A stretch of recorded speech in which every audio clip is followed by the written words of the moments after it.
Hi, everybody. I'm Tommy Scoville. This is the Tommy Scoville Show. So, I have a full-time job, and I have a full-time job. This is my full-time job, people. This is what I do. This is where my heart is. And what you love is who you are. This is who I am. But in order to pay the bills and to make sure that I can get a really nice camera so that everybody hears exactly what I'm saying, I went and got a job. I'm a convicted felon, right? So I'm never going to sit behind the desk again. Those days are over. They don't want to. I'm a college graduate. In spite of that, they're not jumping at the chance to hire a college graduate if he happened to also rob banks. So the job that I do it's paying well. I'm not complaining, but it is unbelievable amounts of labor, and it's 12 hours on your feet. So I appreciate the fact that you're dealing with the growing pains that entails. That honestly means so much to me. You guys are fantastic. I'm going to get it all ironed out. We're going to be able to do everything. Do you know why? Because it's my priority. And because when I became the new Tommy, I said, if I give somebody my word, I'm going to follow through with it. That being said, a couple of things real quick.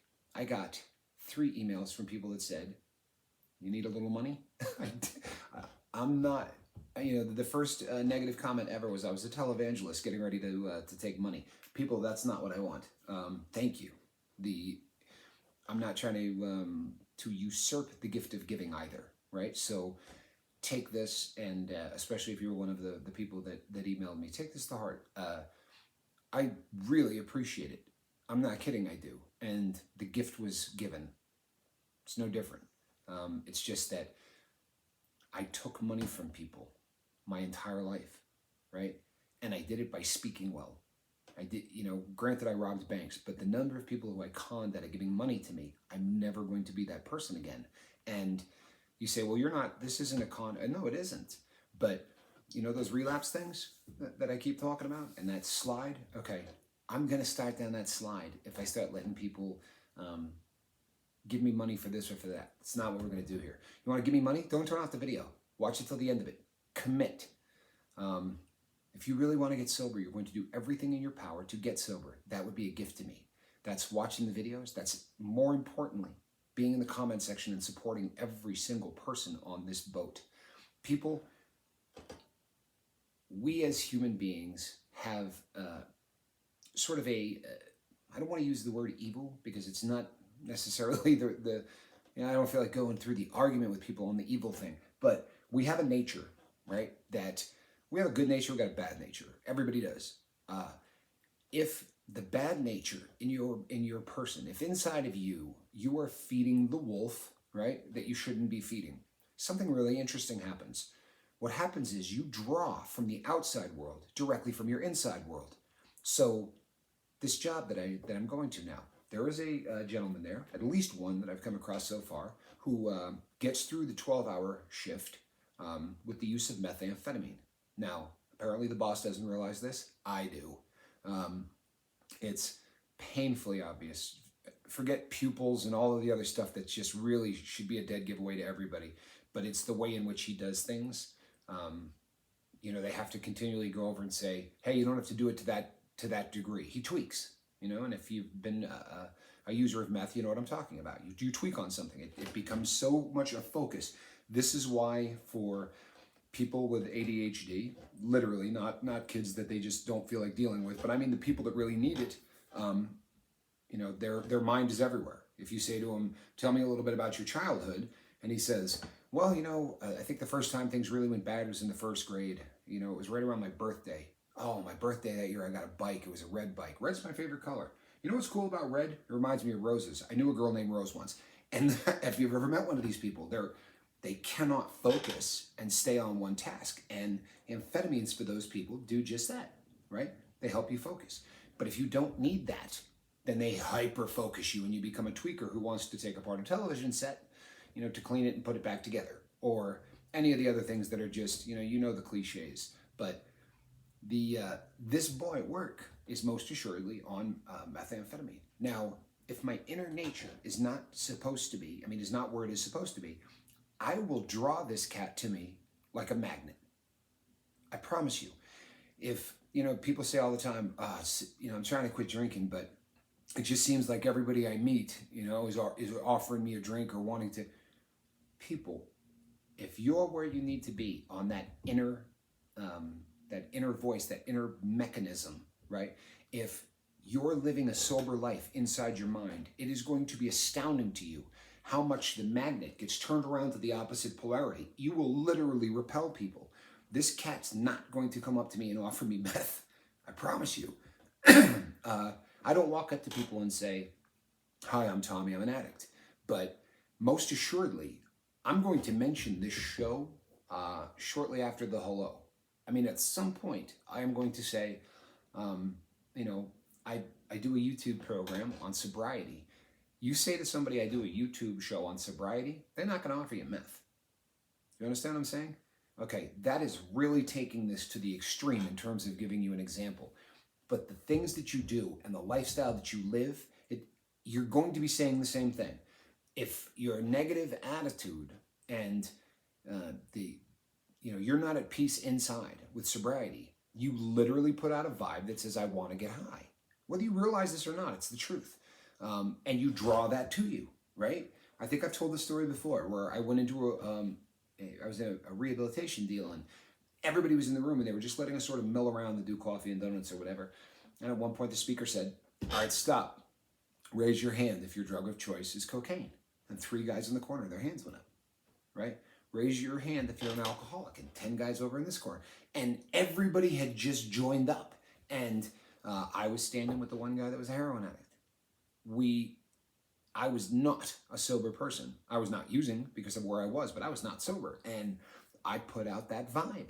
And it draws you that energy. So if you're not working a program, and I know people are now rolling their eyes because 12-step programs say that all the time, but if you're not working a program, if you're not trying to honestly live that life, the life that says, I'm not going to do this anymore, the life Andrew Eats is living, right?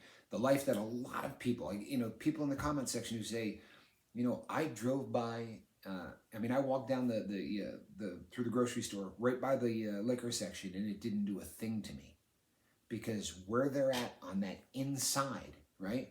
They're at a peace inside that is literally affecting everything around them. Now, if you walk down that liquor aisle and there's somebody there, I promise you, I don't know how to explain it, but I know I'm going to get comments from people who go, I know exactly what you're talking about. When you're in the life, like I used to meet people and I would go, this dude needs a fix. Like I knew that this guy was hurting, or they draw to one another. It absolutely, look at that little ink from work. They draw to one another.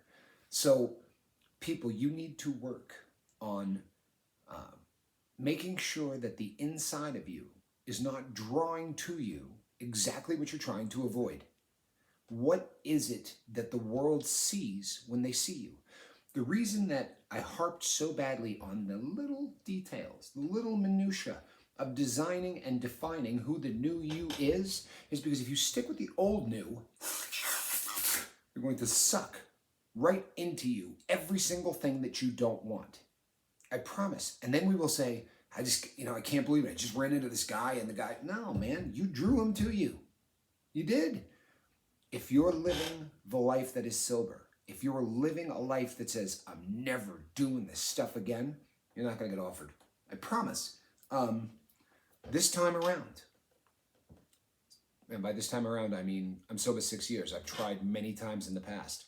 I can tell you truthfully, even when I was inside, when I was in prison, people stopped offering me drugs. People stopped, and I don't mean, hey, you want some free dope, but coming up and saying, hey, so-and-so's got stuff for sale, or there's a new batch on the yard. When I really started to live this life, when I started to really focus on who the new Tommy was, it stopped.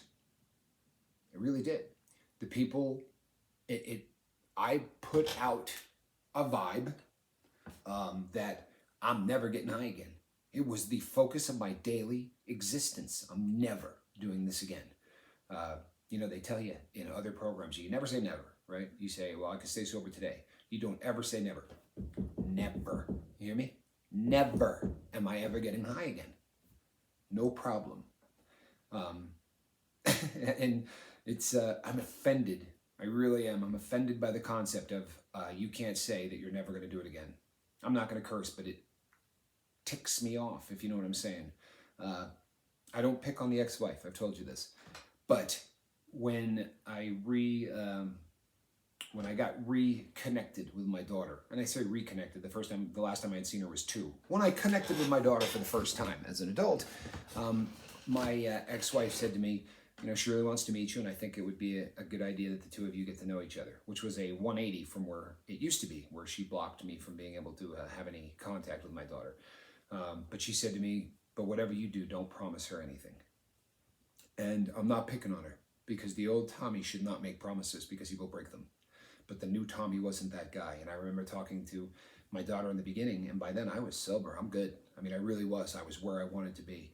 And she said something about, me not being there for the first part of her life or whatever. And I was about to say, trust me, I'm never going to be gone, And I said, I'm not supposed to make any promises to you, kid. I said, but I'm going to. I am never not going to be in your life again. I am never going to be a person who you can't call. I will drop what I'm doing. Folks, if this phone rings and it's my kid, you guys are done for the remainder of the day. That's my first responsibility, right? You are our family. This one, I owe a little something extra to, because of how we started. I made that promise, and I'm going to keep it. I made a promise to myself I am never going to use again. And I put out that vibe. People, then this is not just drugs, right? Negativity draws negativity.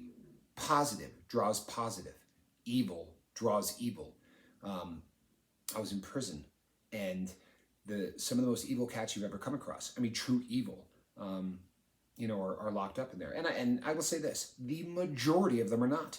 The majority of them are people who made mistakes and are pretty deep down good people who just screwed up, and almost always because of drugs. Literally, almost always because of drugs. But the evil ones congregate. They find each other. Because what you put out into the world, you draw back. Do you understand? It's magnetism. So you want to stay sober? Put that out. Let the world know. Not by wearing a t-shirt that says I'm an addict, but by putting out a vibe that says, this is who I am. The little things, people. The little things. Every single thing about you needs to be different. Because what did you draw? Your entire life, what did you draw to you? You drew alcoholics. You drew drug addicts. You drew people that did not have your best interest at heart, correct? Change. Define who you are. Do it. Get a piece of paper and define who you are. Then become that person. They say change is difficult. Maybe. But it beats the heck out of the alternative, right? People, I'm at 13 minutes, right? And you'll bail. Most of you haven't heard this. Look, the statistics say 30%. So I'm trying to keep the videos shorter so that people actually listen to all of them, because people, sometimes the real nuggets are at the end. And yes, I'm chastising you. Watch the entire videos. If you're really trying to learn from the mistakes of others, then watch these. Watch them to the end. Sorry, not sorry. Okay, so about time for me to go back to work. Go put in my 12. And you know what, people? It's such a learning experience, and it's such an opportunity to watch the things that I'm talking to you about in action. I watched this little meth guy go up and talk to other people yesterday who were new hires. And I could tell you, that one's a user, and he was drawn to them like a magnet. He didn't talk to me. I love that. I really do. People, redefine who you are. Put out into the world the positive and watch it draw to you. Watch it bring to you the people that it needs to. Good stuff. So, speaking of good stuff, you can become a part of this, people. In fact, right here, you're going to see a little floating Tommy Scoville show emblem. Click on it. You can become part of this family. Over here are more videos. I suggest you watch them to the end. Okay, I'm Tommy Scoville. I love you people, whether you watch to the end or not. This is the Tommy Scoville Show. We'll see you tomorrow.